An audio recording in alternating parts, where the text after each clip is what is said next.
Hello friends, talk up तक में आपका स्वागत है। आज मैं आपके सामने CDSL के टारगेट प्राइस 25 से लेकर 23-30 तक लेकर आया हूँ। और यहाँ पे CDSL क्या कामकाज कर रहा है, फ्यूचर में क्या चैलेंजेस फेस करने पड़ते हैं और फंडामेंटल क्या है, वो सब कुछ हमने इस वीडियो में आपके लिए रखा है। बाय सेल रिकमेंडेशन नहीं, मगर ये वीडियो लास्ट तक रहे ना, यहाँ पे मालूम होगा कई लोग क्या करते हैं, थोड़ी दिन प्राइस ऊपर जाते हैं तब खरीद लेते हैं और नीचे आता तो बस ऐसा नहीं करना है। पहले बिजनेस मॉडल को समझो, बाद में टिके रहोगे। इसलिए बिजनेस को समझना बहुत इंपॉर्टेंट चीज है, इसीलिए आपके सामने ये चीज रखी। यहाँ पे हम आज आपके सामने 25 to 30 तक जो भी CDS के प्राइस रहेगा वो आपके सामने रखने जाने वाले हैं। तो पहले तो देखे तो CDSL की क्या काम कर रहे हैं, क्या फैक्टर अफेक्ट कर रहे हैं CDSL को। तो पहले तो देखो, जितना शेयर मार्केट में ग्रोथ रहेगा उतना डायरेक्टली उसको फायदा होगा। तो फर्स्ट पॉइंट है growth in share market participation.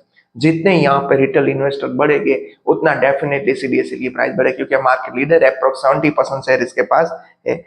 और यहाँ पे देखिए तो दिन ब दिन number of account, demat account बढ़ रहे, ये भी एक यहाँ पे एक फायदा। और ज्यादा से ज्यादा जितने IPO आते हैं इस हिसाब से यहाँ पे नंबर ऑफ डीमेट अकाउंट भी ओपन हो जा रहे हैं। तो ये सब यहाँ पे बेनिफिट देखने को मिल रहा है। तो फर्स्ट फायदा है growth in share market participation, means जितने लोग यहाँ पे बढ़ेंगे उतना फायदा डायरेक्टली CDSL को होगा। आप कहीं से भी डीमेट अकाउंट ओपन करोगे जो भी फायदा होगा। तो यहाँ पे दो ही मेजर कंपनी है, CDSL, दूसरी NSDL। CDSL के पास अप्रोक्स 70% जितना शेयर हो और रिमेनिंग शेयर है NSDL का। और अभी CDSL लिस्टेड कंपनी हो, NSDL अभी लिस्टेड नहीं है, तो हमारे लिए ये शेयर अभी अच्छा साबित हो सकता है और उसको हमें पोर्टफोलियो में बनाए रखना चाहिए कि फ्यूचर इसका अच्छा है। तो फर्स्ट पॉइंट हमारा हो गया स्टॉक मार्केट में पार्टिसिपेशन, जो ग्रोथ दिखने मिल रही हो।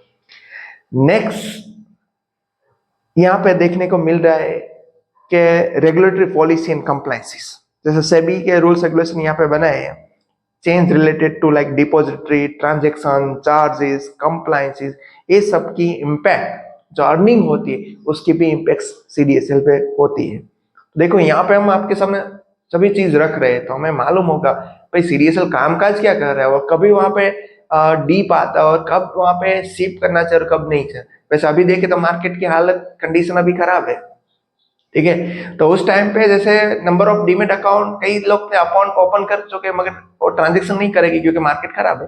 तो वैसे देखे तो ये सही टाइम है, यहाँ पे अभी अच्छा नतीजा भी नहीं आएगा और रिजल्ट भी एक्सप्रेशन इस Q3 का नहीं आया है। तो कोई बात नहीं, तो फ्यूचर में आ सकता है, क्योंकि फ्यूचर में सबको मालूम है मार्केट एक ही इलाज है सबका। और जो भी कोई भी काम कुछ भी करता है मगर साथ में शेयर मार्केट का थोड़ा थोड़ा इन्वेस्टमेंट तो करता ही होगा, तो यहाँ पे फायदा मिलने वाला है। तो जो ट्रांजेक्शन चार्जेस कंप्लायंस के रिक्वायरमेंट है सबके भी यहाँ से CDSL को अर्निंग होती है। तो सेकंड हो गई regulatory policy and compliances. Third technology advancement security, जैसे digital signatory digital depository CDSL continuous upgrade कर रहा है टेक्नोलॉजी, साइबर थ्रेट इस हिसाब से, इस हिसाब से भी यहाँ पे CDSL को डेफिनेटली फायदा होने वाला है अर्निंग में। एंड फोर्थ है financial performance revenue. Company quarterly earning देखे तो प्रॉफिट मार्जिन देखे तो रेवेन्यू ट्रांजेक्शन कहाँ से आती है, क्योंकि ट्रांजेक्शन फीस यहाँ पे इंपॉर्टेंट रोल है। एंड स्ट्रॉन्ग फाइनेंशियल ग्रोथ, मान लो कि CDSL में मैक्सिमम अकाउंट ओपन हो गए तो यहाँ पे बेनिफिट मिलेगा ही मिलेगा। और strong financial growth leads to positive investor sentiment and ultimately upward trend in share price. Definitely अभी थोड़ा मार्केट डाउन, इसलिए CDSL डाउन हुआ। और दूसरी बात, रिजल्ट भी एक्सपेक्टेड हिसाब से नहीं है। कहाँ से आएगा रिजल्ट एक्सपेक्टेड? क्योंकि मार्केट में जब मार्केट बुलिश होता है तो सब आ जाते हैं, बैरिश होता है सब चले जाते हैं। तो इस हिसाब से मार्केट में सब बुल बैरिश रन चलता है। जैसे धंधा लेके बैठे हैं तो घाटा भी होगा और मुनाफा भी होगा, और दोनों का आपको सामना करना पड़ेगा। तो इस हिसाब से तो फोर्थ पॉइंट हो गया फाइनेंशियल परफॉर्मेंस, वो कहाँ से रेवेन्यू ग्रोथ होगी, transaction fees. And most last important, ये जो अपने यहाँ पे मेजर फैक्टर जो CDSL की प्राइस इफेक्ट करते हैं वो है कंपटीशन। जैसे देखिए तो CDSL इंडियन मार्केट में अच्छा शेयर गेन किया है, आगे भी बात की, new value added services provide कर रहे हैं। और यहाँ पे डेफिनेटली कंपटीशन की इफेक्ट हो सकती है मगर इतनी नहीं हो सकती, क्योंकि यहाँ पे इसका मार्केट से ज्यादा, इसलिए तो बोला है stock price can see significant growth, however losing ground to competitor can have opposite effect. मान लो कंपटीशन में थोड़े यहाँ से अपने जो मार्केट शेयर थोड़ा कम हो गया तो इफेक्ट हो सकती है, मगर फिलहाल तो ऐसा कुछ दिख नहीं रहा है। और वैसे हो भी गई, फिर भी देखो तो दो मेन इंपॉर्टेंट कंपनी है, दूसरा कहाँ है यहाँ पे कोई राइवल फॉर्म, सीडीएसएल है, एनएसडीएल। तो यहाँ पे हमें रडार पे रखना चाहिए और पोर्टफोलियो में बनाए रखना चाहिए। आगे देखिए तो यहाँ पे क्या चैलेंजेस फेस करने पड़ते करेंगे सीडीएसएल को, वो भी देखना इंपॉर्टेंट चीज है, क्योंकि हमने ये सब सारे पॉइंट अच्छे पॉइंट देखे, तो सामने भाई प्रॉब्लम भी देखनी चाहिए, प्लस माइनस दोनों ही आते हैं। तो 5 मेजर फैक्टर ऐसे बताए हैं जो सीडीएसएल प्राइस को चैलेंजेस साबित हो सकते हैं। फर्स्ट, रेगुलेटरी चैलेंजेस कंप्लायंसेस के, revenue growth potential impact stock price, जो सबको मालूम है भाई स्टॉक मार्केट में लोग आएंगे तो उसके भी यहाँ पे, और सेबी के जो रूल्स रेगुलेशन है उससे मान लो कि सेबी ने कुछ चार्जेस घटा दिए, उस हिसाब से भी इसकी इम्पैक्ट हो सकती है मे बी। नेक्स्ट है cyber security and data protection issue, ये भी यहाँ पे है। डेटा प्रायोरिटी, डेटा सिक्योरिटी यहाँ पे टॉप प्रायोरिटी पे रहता है, ये ट्रस्ट इश्यू है। तो यहाँ पे क्लाइंट सीडीएसएल को अपनी रेपुटेशन मेंटेन करनी है, उस हिसाब से यहाँ पे थोड़ा खर्चा भी ज्यादा सीडीएसएल को करना पड़ेगा। एक्सपेंसेस करेंगे तो डेफिनेटली थोड़ी मुनाफे में भी उसकी इफेक्ट हो सकती है। थर्ड रीजन देखे तो market shut down, slow down sorry, and reduce trading activity. देखो जैसे एफ एंड ओ सब में कोई एक्सपेंसेस, जैसे सरकार के कोई रूल्स रेगुलेशन आ जाएंगे तो उस हिसाब से इफेक्ट होगी, मार्केट स्लो डाउन हो जाएगा अभी जैसे चल रहा है। तो उस हिसाब से क्या हो, number of demat account come open हो गए, और दूसरी बात नंबर ऑफ ट्रांजेक्शन भी कम हो गए, उसको भी इस हिसाब से कम फायदा होगा। इकोनॉमी यहाँ पे दिखा है, economic slow down, interest rate hike, global uncertainty अभी सब देख रहे हैं, उस हिसाब से भी सीडीएसएल प्राइस को यहाँ पे इफेक्ट हो सकती है। नेक्स्ट कंपटीशन देखिए तो कंपटीशन मैंने ऐसे बोला, पहले से बोल रहा हूँ कि सीडीएसएल एनएसडीएल दो ही तो कम ही है, सीडीएसएल का अभी अच्छा मार्केट शेयर है। और यहाँ पे देखे तो कंपटीशन एक ही साथ है, तो फ्यूचर में इसके साथ कंपटीशन करने के लिए रेडी रहना पड़ेगा, थोड़ी इम्पैक्ट हो सकती है। CDSL faces competition from NSDL and potential new entrant. If competitor offer better technology, pricing और सर्विसेज, तो डेफिनेटली इसका मार्केट शेयर थोड़ा यहाँ से कम भी हो सकता है। ये सब फ्यूचर की बात है। और मेन रेवेन्यू क्या है, transaction based revenue, demat account open हो गए, मेंटेन हो गए, ट्रांजेक्शन चार्ज मिलेंगे, नए नए अकाउंट आएंगे, उस हिसाब से बेसिकली इसको यहाँ पे फायदा होने वाला है। अकाउंट नहीं आएंगे, ट्रांजेक्शन नहीं ज्यादा हो गए, और लो ट्रांजेक्शन फी मान लो कि सभी ने डिसाइड कर दी, तो इस हिसाब से रेवेन्यू में कम कटौती आ सकती है। तो ये सब यहाँ पे प्रॉन्स को देखना चाहिए। इसलिए तो हमारा मानना है कि कभी भी इन्वेस्टमेंट करो तो एक शेयर में मत करो, डाइवर्सिफिकेशन रखो, और जो भी आपका पोर्टफोलियो है उसका आपको कन्विक्शन बैठता है तो 1/10 ही उसमें इन्वेस्टमेंट करना चाहिए, इसके 10%, उससे ज्यादा मेरा ऐसा मानना है कि नहीं करना चाहिए। और यहाँ पे टारगेट प्राइस हम लास्ट में देखने वाले कि 2025 से 2030 तक कितनी टारगेट प्राइस हो सकती है, और आगे हम अभी सीडीएसएल के फंडामेंटल देखने जा रहे हैं। आगे मार्केट के फंडामेंटल इसमें देखिए तो मार्केट कैप 27,820 करोड़ है, अभी 1331 में चल रहा है। इसका हाई देखे तो 1990, तो उसे देखे तो यहाँ पे अप्रोक्स 30% जितना डिस्काउंट में मिल रहा है। स्टॉक का पी अभी सस्ता हो गया, 50 पे मिल रहा है। आरओसी देखे तो 40.2%, आरओई देखे तो 31.3%। इंडस्ट्री पी 53, इंडस्ट्री पी अभी सस्ता मिल रहा है। ये सब यहाँ पे पॉजिटिव पॉइंट है। पेग भी अच्छा है 1.68, और डेब्ट टू इक्विटी रेशियो यहाँ पे देखे तो ऑलमोस्ट डेब्ट टू इक्विटी रेशियो, डेब्ट फ्री कंपनी है, ये सब यहाँ पे पॉजिटिव पॉइंट आपके सामने है। तो ये सब फंडामेंटल भी देखने चाहिए भाई, इसलिए तो आपके सामने लाए।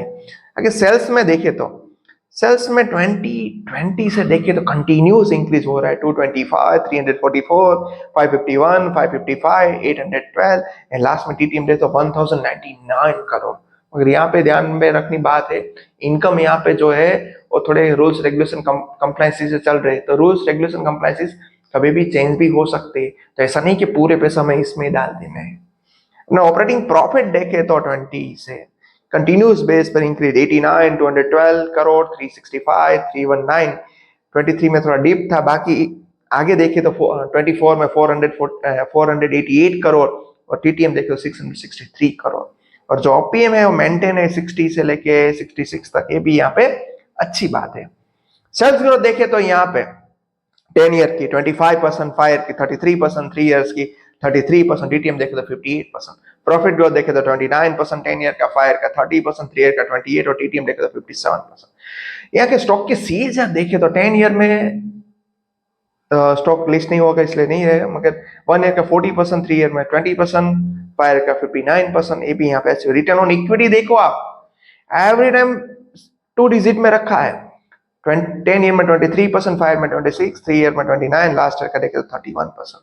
और वैसे 10 ईयर का सेल्स का ग्रोथ देखे ये भी अच्छा है। 5 ईयर का स्टॉक का सीएजीआर देखे 59 है।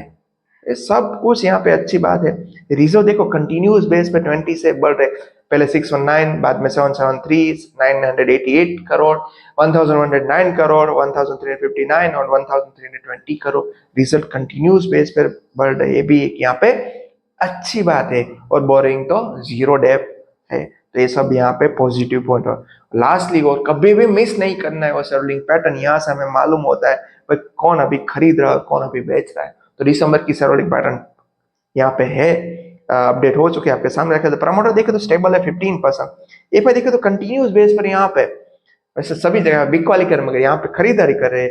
एफआई पहले 14% थे, बाद में 13.77, मगर दिसंबर में अपना स्टेक बढ़ा है। देखो वो लोग कब खरीदते, जब मार्केट में डीप होते, जब सब डर जाते हैं, तब लोग खरीदारी बड़े बड़े म्यूचुअल फंड और एफआई कर रहे थे। डीएनए यहाँ पे थोड़ा ट्रिम किया है, पहले 21.57 था और अभी 19.11% थोड़ा ट्रिम किया है। और पब्लिक पहले से ही यहाँ पे मजेदार रही है। वैसे थोड़ा माइनस पॉइंट भी है, मगर सितंबर क्वार्टर से दिसंबर क्वार्टर में पब्लिक ने यहाँ पे बेचा है 48.74%। देखो वैसे यहाँ पे स्टॉक में देख लेते तो 15 प्रमोटर और एफआई 17 और डीआई 19%, अप्रोक्स 52% उस लोग के पास, सभी के पास स्टेक है। सब यहाँ पे अच्छे पॉइंट है। माइनस पॉइंट मैंने जैसे बोला, कंपटीशन थोड़ी फ्यूचर में एनएसडीएलसी रहेगी और आगे कंप्लायंसेस है, ये सब यहाँ पे माइनस पॉइंट। और दूसरे माइनस पॉइंट यहाँ पे ये देखा भाई मार्केट में मान लो कि स्लो डाउन हो गया, मार्केट अभी जैसे चल रहा है उस हिसाब से कंटिन्यू थोड़े मंथ में चला, तो डेफिनेटली यहाँ पे डीमेट अकाउंट में और ट्रांजेक्शन में इफेक्ट हो सकती है। और आगे हम इसके प्राइस देखने जा रहे 25 से लेके 30 तक। 25 के 30 की प्राइस रेंज देखिए तो 25 में एक्सपेक्टेशन है 2000 रुपीज की, 26 में एक्सपेक्टेशन शेयर की टारगेट प्राइस 2400, 27 में सीडीएसएल की प्राइस की एक्सपेक्टेशन है 2800, 28 में 3200 एक्सपेक्टेशन है, 29 में एक्सपेक्टेशन है 3600 और 2030 में प्राइस की एक्सपेक्टेशन है 4000। यहाँ पे कोई बाय सेल रिकमेंडेशन नहीं है, एजुकेशन पर्पस के लिए वीडियो बनाई। जो भी डेटा था, फंडामेंटल था, प्राइस, वो सब कुछ आपके सामने रखा है। Thank you. और ऐसे इंफॉर्मेटिव वीडियो के लिए हमारे चैनल को लाइक शेयर सब्सक्राइब करना मत भूलना।